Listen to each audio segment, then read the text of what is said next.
Kardeşler, bir paylaştığım videonun bu da 5 diş halıdır. Bu en birinci gördüğüm işti. Bu biraz yekədir, biraz çobukdur. Ama ona bakmayaraq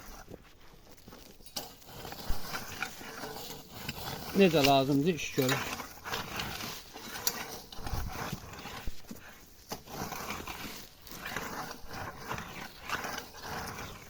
Bu biraz yekədir, 25 santıdan yekədir, 30 santiyə yaxındır.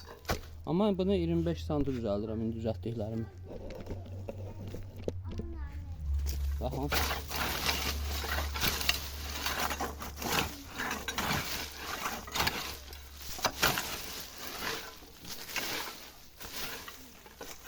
Bu da çıxartdığı otlar.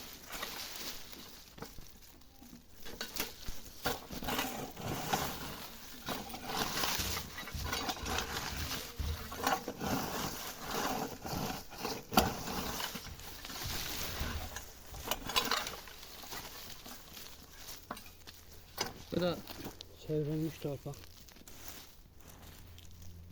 Şimdi istəsiz biraz daha işlədib bak eşit çıxardıqlar torpağı.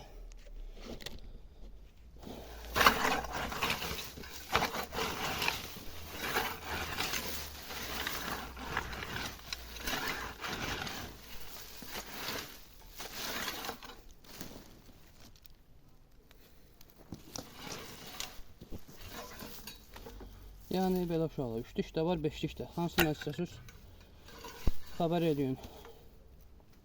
Rayonlara göndərmək də mümkündür.